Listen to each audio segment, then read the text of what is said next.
Yo guys, what is up? Matthew here, and today I'm bringing you guys part 1 of our Bloodborne Let's Play. And for this Let's Play, I'm hoping to make a Bloodtinge build. And our primary weapon of focus will be the A.K.A. And as such, I started off with the origin of Noble Sician, I believe it's pronounced. And yeah, so this episode's basically kind of preparation. My plans got kind of foiled to the end because of an unexpected tragedy. Hint, hint. And this is post commentary, of course. I believe this is my second time doing post commentary, so I'm not completely used to it, but I'm not against it. So right now we just ran past the Nether Beast. You can do that, or if you die to that Nether Beast, it's okay because we will go to the area where you would die to him very shortly.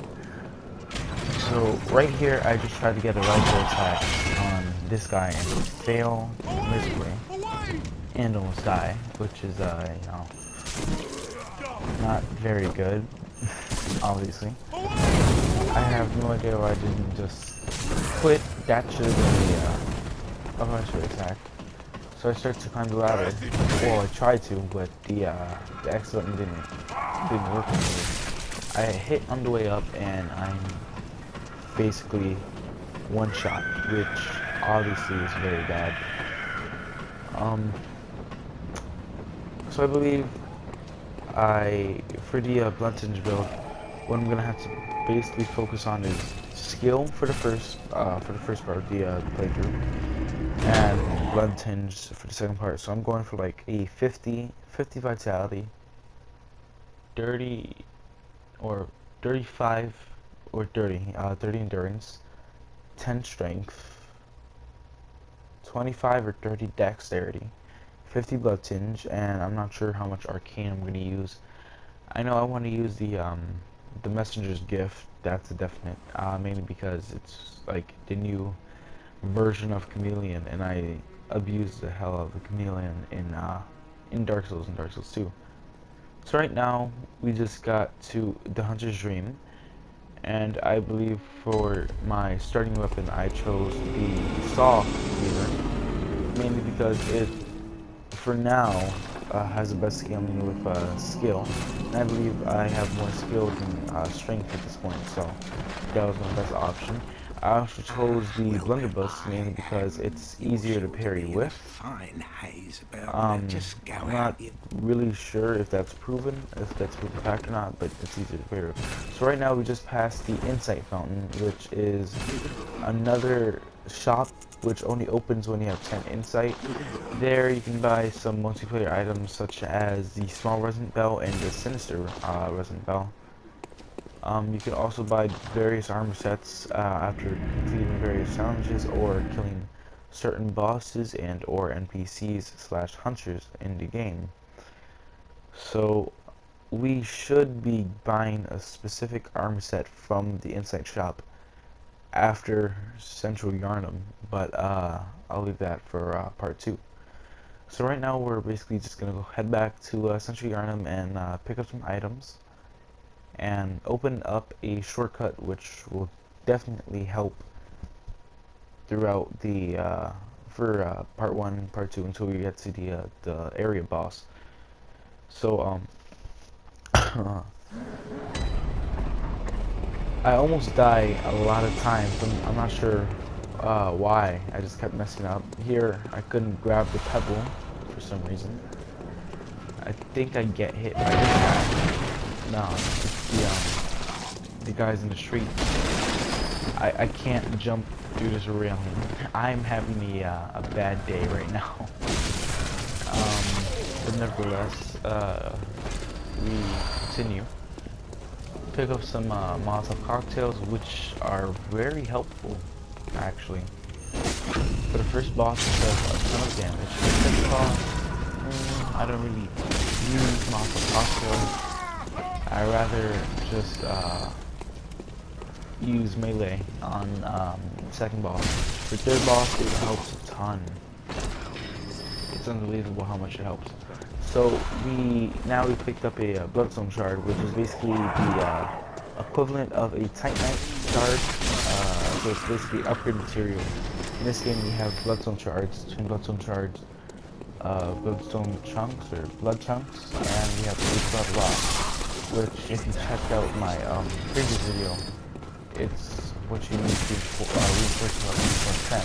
And when you reinforce your weapon plus 10, I believe you get a weapon. And so yeah, I believe you can only get one blood rock per playthrough.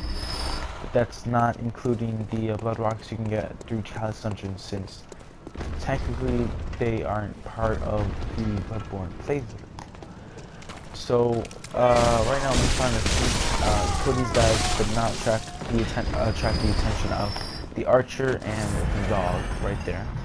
So we pick up a couple of blood vials here, and we try to draw the dog out by throwing a pebble at it, which does work.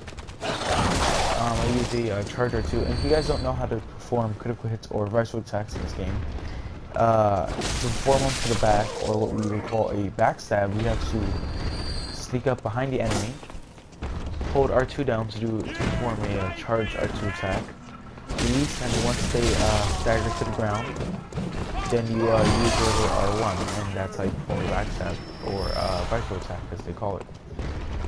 So right now we're just trying to clear up some of these enemies. We don't clear up everything, but we get the majority, so we can a couple items. We took care of 2 archers so far. We need to get to the last one, which is right here. This guy, there's a secret for him. If you walk very slowly, he will not hear you, which is kind of cool because it adds to like the mysterious and murderous kind of vibe that this game brings. So after we go to this guy, we pick up a cold blood dew. Is it a cold blood dew packet? I'm not sure what it's called. And that's basically like the soul packets of this game. They come in different variations. We picked up the first one, which is kind of like the starting one. Later on, we can pick up Frittenized cold blood dew packets, skin cold blood dew packets, and obviously as the number on the side increases, the amount of blood echoes you get increases as well. So right now we're going to pick up some oil urns. If you guys don't know yet, they increase the damage of fire-based attacks. So let's say I threw an oil urn at an enemy, and then I threw a Molotov cocktail. Molotov cocktail without the oil urn will do an average of about 150 oil launcher. With the oil urn, it will do about 342, 352, which is very good, especially since, for the first boss coming up. So right now we're nearing the shortcut. And I told you guys about that will help us get to the first boss and second boss faster after we open up the second shortcut. And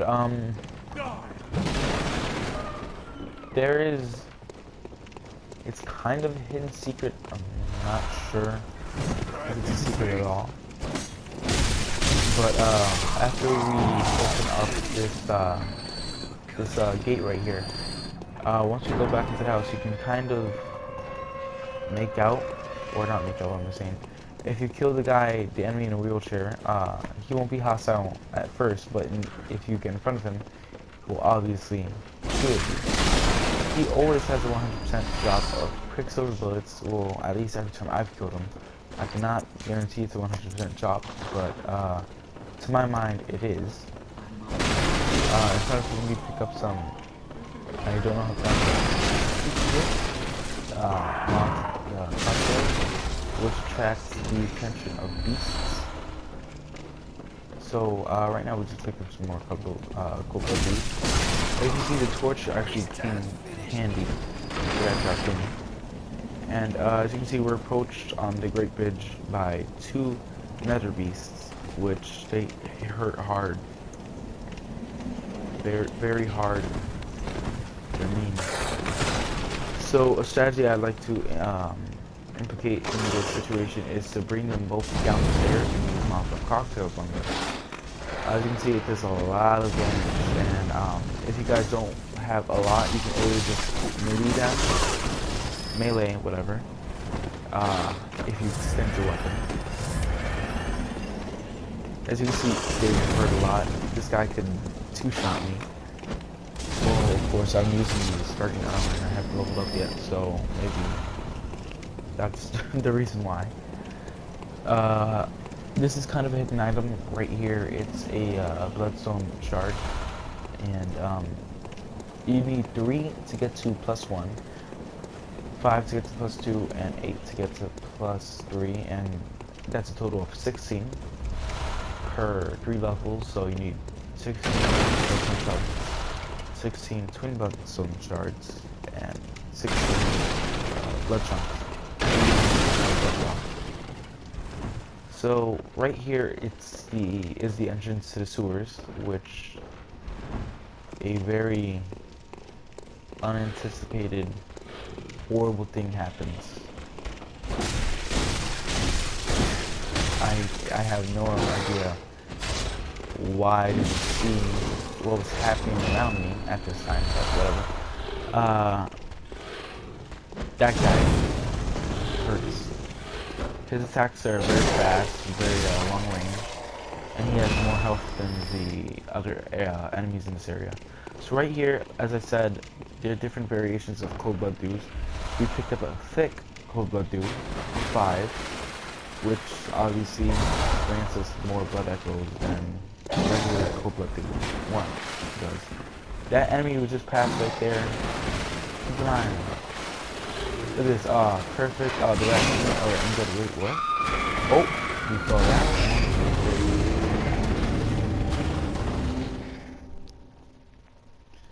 That basically just ended my sewer run, and that just, my jaw just dropped when that happened, because I wasn't expecting it. My reaction, that was hilarious. Alright, death number 1, I guess. I really want to know how to put a death counter on, but I guess I'll just keep track of it. Wow. So, what we just picked up was the Hunter Garbs, which is the first upgrade for to our foreign garbs or robes. As you can see, it obviously has much better defense than it does, and it looks much better.